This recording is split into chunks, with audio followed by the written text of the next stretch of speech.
Canada में mark Carney बन गए प्रधानमंत्री, लिबरल पार्टी को मिल गई बड़ी जीत। पीएम मोदी ने दी बधाई, बोले भारत कनाडा साझेदारी को आगे बढ़ाने को उत्सुक हूँ। कार्नी ने चुनाव में कंजर्वेटिव नेता पियरे पोइलिवरे को हराया। अभियान के दौरान मार्क कार्नी ने ट्रंप की आलोचना कर देश की संप्रभुता की रक्षा का वादा किया। भारत मंडपम में युग एम इनोवेशन कॉन्क्लेव 2025 को संबोधित करते हुए पीएम मोदी ने किया टेक्नोलॉजी हब्स का बड़ा ऐलान। आईआईटी कानपुर और बॉम्बे में एआई, बायोटेक और हेल्थ टेक्नोलॉजी के सुपर हब लॉन्च हुए। वाधवानी इनोवेशन नेटवर्क और नेशनल रिसर्च फाउंडेशन के साथ रिसर्च को नई गति देने का संकल्प लिया गया। मोदी ने कहा, भारत की इनोवेशन क्षमता को वैश्विक स्तर पर मजबूत बनाया जाएगा। राहुल गांधी ने पीएम मोदी को पत्र लिखकर संसद का विशेष सत्र जल्द बुलाने की मांग की है। उन्होंने पहलगाम आतंकी हमले को लेकर कहा कि देश को इस समय एकजुटता दिखानी चाहिए। कांग्रेस अध्यक्ष मल्लिकार्जुन खड़गे ने भी प्रधानमंत्री को अलग पत्र भेजकर ये मांग दोहराई। कांग्रेस का कहना है कि आतंकवाद के खिलाफ पूरे देश को मिलकर एक मजबूत संदेश देना चाहिए।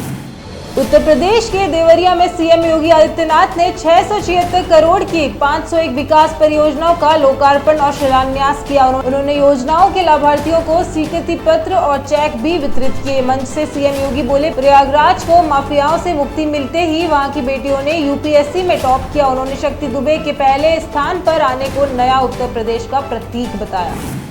दिल्ली की मुख्यमंत्री रेखा गुप्ता ने एलजीबी सक्सेना के साथ इंद्रलोक मेट्रो स्टेशन, शीश महल और हैदरपुर जल संयंत्र का निरीक्षण किया। विकास कार्यों की प्रगति की समीक्षा कर अधिकारियों को समयबद्ध और पूर्णता के निर्देश दिए। इस दौरे में सांसद पी खंडेलवाल भी मौजूद रहे। रेखा गुप्ता ने कहा कि पीएम मोदी के नेतृत्व में दिल्ली को सक्षम राजधानी बनाने की दिशा में तेजी से काम हो रहा है।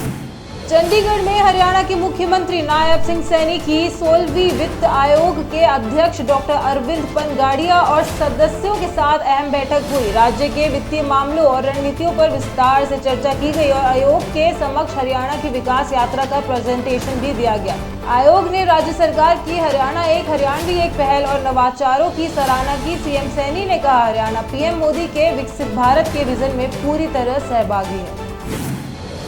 उत्तराखंड के मुख्यमंत्री पुष्कर सिंह धामी ने केंद्रीय जल शक्ति मंत्री सीआर पाटिल से मुलाकात कर 647 मेगावाट की 7 जल विद्युत परियोजनाओं पर चर्चा की। धौलीगंगा नदी पर सेला अर्थिंग परियोजना समेत सभी योजनाओं के लिए केंद्र से स्वीकृति की मांग की गई।